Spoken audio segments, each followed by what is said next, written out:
May 19th.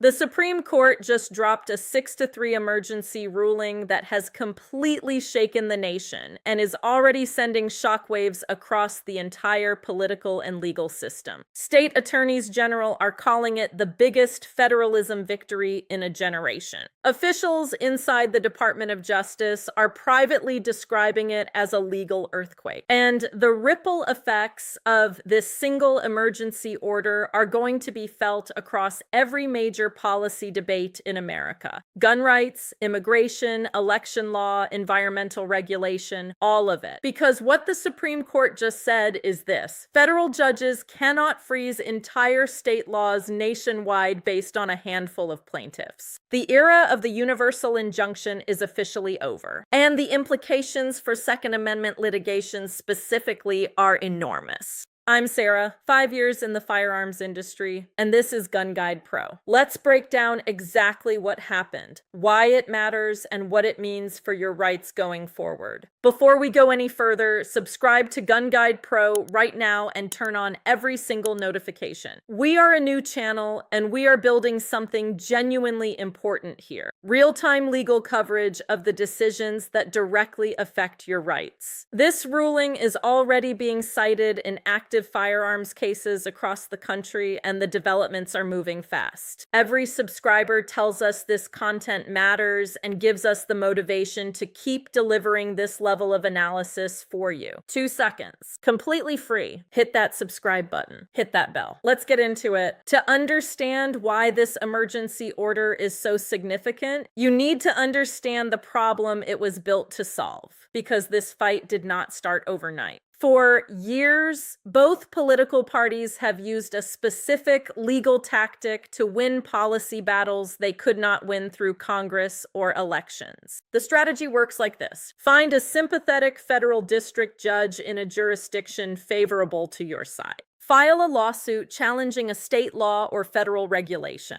Get that single judge to issue a nationwide injunction, a sweeping court order that freezes the entire law for every person in America, not just the plaintiffs in the case. One judge, one lawsuit. Instant nationwide policy outcome. No Congress required. No elections needed. This tactic has been used aggressively on both sides. Liberal advocacy groups used it to block conservative state laws. Conservative advocacy groups used it to block Biden administration regulations. And the Supreme Court has been watching this pattern with growing frustration for years. Earlier in 2025, the court signaled its direction in Labrador v.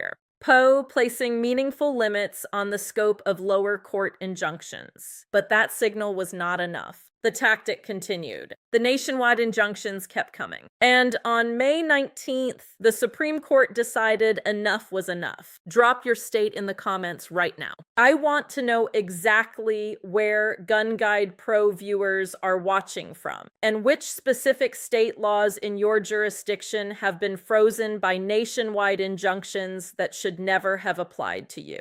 I personally read and respond to every single comment on this channel. Here is what the 6-3 emergency order actually holds, in plain language, because the legal details matter enormously. The Supreme Court ruled that lower federal courts do not have the authority to issue sweeping nationwide injunctions that block entire state laws when the dispute involves only specific plaintiffs. Full stop. The core principle is called tailored equitable relief, and it is rooted in centuries of legal tradition. Courts are supposed to resolve disputes between the parties before them, not rewrite policy for 330 million Americans. If 10 plaintiffs sue over a state law, the court order protects those 10 plaintiffs. It does not freeze the law for the entire country. Justice Gorsuch wrote a powerful concurring opinion that put it in the starkest possible terms. He said courts must return to the traditional limits of equitable relief and stop acting like, his exact words, many legislators. That phrase is a direct and unmistakable rebuke to lower court judges who have been functioning not as neutral arbiters of disputes, but as unelected national policymakers issuing orders that affect every American. The 3 dissenting justices, raised concerns that restricting nationwide injunctions could create unequal enforcement where a law is blocked in one state but enforced in another. That is a legitimate concern. But the majority was not persuaded. The constitutional principle that judicial power has defined limits was more important than administrative convenience. Which politician in your state do you think has most aggressively used nationwide injunctions as a tool to block constitutional rights? Name them in the comments. I want to see who this community holds accountable. Now, here is the angle that mainstream media is completely ignoring, because this ruling has direct and immediate implications for Second Amendment litigation across America. Think about how the nationwide injunction tactic has been deployed specifically against gun rights over the past several years. A state passes a constitutional carry law. A single federal judge in a hostile district issues a nationwide injunction freezing it before it takes effect. A state passes legislation protecting Second Amendment dealers from predatory lawsuits. One judge blocks it everywhere. A state implements magazine restrictions and gun rights organizations win a court challenge. Immediately, a nationwide injunction sought to stop enforcement of the ruling across the country. This tactic has been one of the most powerful weapons in the gun control legal arsenal. And the Supreme Court just significantly blunted it. Under this new standard, if anti-gun organizations challenge a state firearms law, any preliminary injunction they obtain protects only the named plaintiffs in their lawsuit. The law continues operating for everyone else. That is an enormous practical shift in how Second Amendment litigation actually functions on the ground. It also works the other way, and I want to be honest with you about that. If pro-rights organizations challenge a restrictive gun law, preliminary injunctions they win will likewise be limited to specific plaintiffs rather than achieving immediate nationwide effect. Both sides of the gun debate must now adapt their legal strategies significantly. But the broader effect favors constitutional carry and pro-rights laws at the state level, because states now have meaningful protection from having their laws judicially nullified overnight before getting a full hearing on the merits.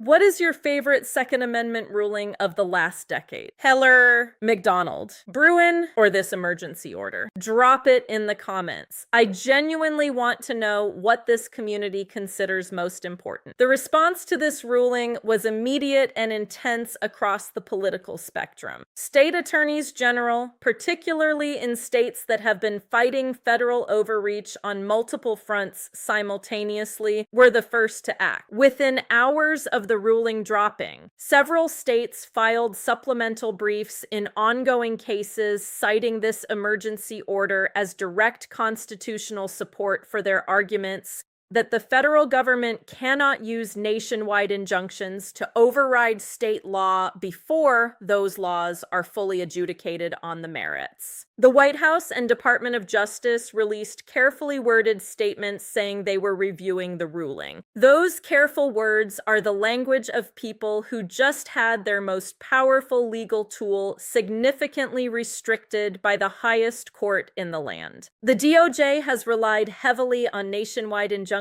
as an enforcement mechanism across multiple policy areas. That tool has now been substantially blunted. On the right, this is being celebrated as the most significant federalism victory in years. A restoration of the constitutional balance between federal power and state sovereignty. On the left, there is genuine concern that without broad injunctive relief, harmful state laws from their perspective could remain in effect for years while litigation slowly works through the courts. Both reactions make complete sense when you understand what is actually at stake. This ruling is fundamentally about power. Who decides what is enforced, where, and by whom? Courts operating within constitutional limits, or individual federal judges issuing nationwide policy orders that bypass both Congress and elections entirely. What is your prediction? Will lower courts actually follow this new standard, or will they test its limits immediately? Type Courts will follow it, or they will test the limits in the comments. I want honest predictions, not wishful thinking. Because this was an emergency order rather than a full opinion following oral arguments, it does not permanently close every door on nationwide relief. What it does is establish clear and binding precedent that every lower federal court in America must now follow. Cases currently pending, including multiple firearms cases, are going to be reevaluated under this new, narrower framework. Judges who have been issuing broad nationwide injunctions as a matter of routine will now face direct reversal risk if they continue that practice. Expect the DOJ and major advocacy organizations to look immediately for exceptions and carve-outs. They will argue that certain cases, particularly those involving urgent public safety concerns, require broader relief even under this new standard. The Supreme Court will almost certainly have to address those arguments in future cases. And based on the clear direction of this emergency order, the court's response seems predictable. For firearms attorneys and Second Amendment advocates, the strategic implications are significant and require immediate adaptation. The focus must shift increasingly toward winning on the actual constitutional merits, fully litigating and winning the underlying legal question, rather than relying on broad preliminary injunctive relief to freeze laws during the appeals process. That approach is harder. It takes longer, but it produces far more durable and permanent outcomes. This ruling is also the latest signal in a broader and deliberate pattern from this Supreme Court. From Bruin in 2022 to Dobbs to this emergency order, the court is consistently and systematically reasserting that power in America is supposed to be balanced between the federal government and the states, between the three branches, between elected policymakers and unelected judges. That pattern is unmistakable and it is not finished. Step back and look at what is actually happening in historical terms, because the significance of this ruling extends far beyond any single policy area. For years, the legal system has allowed individual federal judges to function as de facto national policymakers. One judge in one district could issue an order that immediately affected 330 million Americans and dozens of state governments simultaneously. That is not what the constitutional framers intended when they designed the federal judiciary. Courts were designed to resolve disputes between parties, not to govern nations from single courtrooms. The Supreme Court is now drawing a hard constitutional line against that practice. And that line, once established clearly at the emergency level, will shape federal litigation strategy across every policy area for years to come.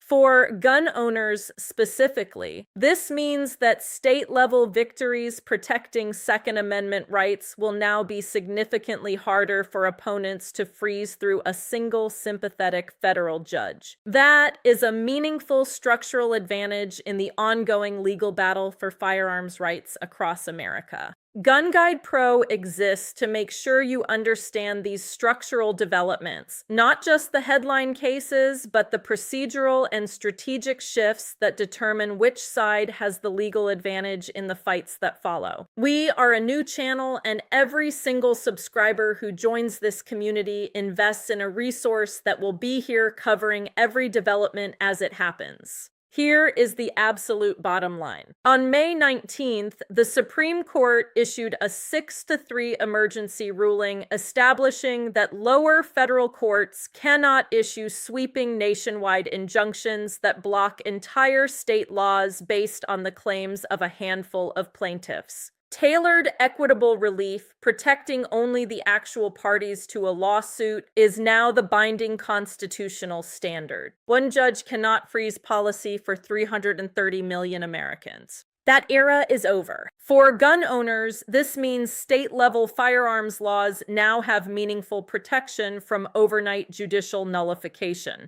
It means the constitutional carry laws and pro-rights legislation that states have fought to pass are harder to freeze through emergency federal court orders. It means the legal battles that follow must be won on constitutional merits, not through procedural shortcuts that bypass the full legal process. The court's message is clear. Judges are not legislators. Courts exist to resolve disputes between parties, not to govern nations. And that principle, now established as binding emergency precedent, will reshape federal litigation for years to come. Here is what you do right now. First, subscribe to GunGuidePro and hit that notification bell immediately. We are a new channel, and every single subscriber gives us the motivation and the resources to keep delivering this level of coverage. When the next firearms ruling drops, when states file their supplemental briefs, when DOJ challenges this standard in a new case, you will know within minutes. Second, smash that like button and share this video with every gun owner you know who cares about how the legal system actually works. Most of them have no idea this ruling came down and what it means for Second Amendment litigation specifically. Third, answer all 3 questions in the comments right now. What state are you watching from?